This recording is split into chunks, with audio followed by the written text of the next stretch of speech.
Atos capítulo 9. E Saulo, respirando ainda ameaças e mortes contra os discípulos do Senhor, dirigiu-se ao sumo sacerdote e pediu-lhe cartas para Damasco, para as sinagogas, a fim de que, se encontrasse alguns deste caminho, quer homens, quer mulheres, os conduzisse presos a Jerusalém. E indo no caminho, aconteceu que, chegando perto de Damasco, subitamente o cercou um resplendor de luz do céu. E, caindo em terra, ouviu uma voz que lhe dizia: Saulo, Saulo, por que me persegues? E ele disse: Quem é, Senhor? E disse o Senhor: Eu sou Jesus a quem tu persegues. Duro é para ti recalcitrar contra os aguilhões. E ele, tremendo e atônito, disse: Senhor, que queres que eu faça? E disse-lhe o Senhor: Levanta-te e entra na cidade, e lá te será dito o que te convém fazer. E os homens que iam com ele pararam espantados, ouvindo a voz, mas não vendo ninguém. E Saulo levantou-se da terra e, abrindo os olhos, não via a ninguém. E, guiando-o pela mão, o conduziram a Damasco. E esteve 3 dias sem ver, e não comeu nem bebeu. E havia em Damasco um certo discípulo chamado Ananias. E disse-lhe o Senhor em visão: Ananias. E ele respondeu: Eis-me aqui, Senhor. E disse-lhe o Senhor: Levanta-te e vai à rua chamada Direita e pergunta em casa de Judas por um homem de Tarso chamado Saulo, pois eis que ele está orando, e numa visão ele viu que entrava um homem chamado Ananias e punha sobre ele a mão para que tornasse a ver. E respondeu Ananias: Senhor, há muitos ouvi acerca deste homem, quantos males tem feito aos teus santos em Jerusalém. E aqui tem poder dos principais sacerdotes para prender a todos os que invocam o teu nome. Disse-lhe, porém, o Senhor: Vai, porque este é para mim um vaso escolhido para levar o meu nome diante dos gentios e dos reis e dos filhos de Israel. E eu lhe mostrarei quanto deve padecer pelo meu nome. E Ananias foi e, entrando na casa e impondo-lhe as mãos, disse: Irmão Saulo, o Senhor Jesus, que te apareceu no caminho por onde vinhas, me enviou para que tornes a ver e sejas cheio do Espírito Santo.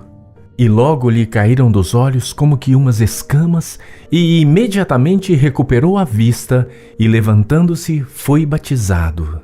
E tendo comido, ficou confortado. E esteve Saulo alguns dias com os discípulos que estavam em Damasco. E logo nas sinagogas pregava a Cristo, que este é o Filho de Deus. E todos os que o ouviam estavam atônitos e diziam: Não é este o que em Jerusalém perseguia os que invocavam este nome, e para isso veio aqui, para os levar presos aos principais sacerdotes? Saulo, porém, se esforçava muito mais e confundia os judeus que habitavam em Damasco, provando que aquele era o Cristo. E, tendo passado muitos dias, os judeus tomaram conselho entre si para o matar. Mas as suas ciladas vieram ao conhecimento de Saulo. E, como eles guardavam as portas, tanto de dia como de noite, para poderem tirar-lhe a vida, tomando-o de noite os discípulos, o desceram dentro de um cesto pelo muro. E quando Saulo chegou a Jerusalém, procurava juntar-se aos discípulos, mas todos o temiam, não crendo que fosse discípulo. Então Barnabé, tomando-o consigo, o trouxe aos apóstolos e lhes contou como no caminho ele vira ao Senhor e lhe falara, e como em Damasco falava ousadamente no nome de Jesus. E andava com eles em Jerusalém, entrando e saindo, e falava ousadamente no nome do Senhor Jesus. Falava e também disputava contra os gregos, mas eles procuravam matá-lo. Sabendo-o, porém, os irmãos o acompanharam até Cesareia e o enviaram a Tarso. Assim, pois, as igrejas em toda a Judéia e Galiléia e Samaria tinham paz e eram edificadas. e se multiplicavam, andando no temor do Senhor e consolação do Espírito Santo. E aconteceu que, passando Pedro por toda a parte, veio também aos santos que habitavam em Lida. E achou ali certo homem chamado Enéas, jazendo numa cama havia 8 anos, o qual era paralítico. E disse-lhe Pedro: Enéas, Jesus Cristo te dá saúde. Levanta-te e faze a tua cama. E logo se levantou. E viram-no todos os que habitavam em Lida e Sarona, os quais se converteram ao Senhor. E havia em Jope uma discípula chamada Tabita, que traduzido se diz Dorcas. Esta estava cheia de boas obras e esmolas que fazia. E aconteceu naqueles dias que, enfermando ela, morreu. E tendo-a lavado, a depositaram num quarto alto. E como Lida era perto de Jope, ouvindo os discípulos que Pedro estava ali, lhe mandaram 2 homens, rogando-lhe que não se demorasse em vir ter com eles.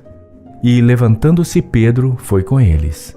E quando chegou, o levaram ao quarto alto, e todas as viúvas o rodearam, chorando e mostrando as túnicas e roupas que Dorcas fizera quando estava com elas.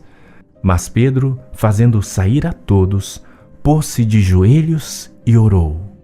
E voltando-se para o corpo, disse: Tabita, levanta-te. E ela abriu os olhos e, vendo a Pedro, assentou-se. E ele, dando-lhe a mão, a levantou e, chamando os santos e as viúvas, apresentou-lhe-a viva. E foi isso notório por toda Jope, e muitos creram no Senhor. E ficou muitos dias em Jope com certo Simão Curtidor.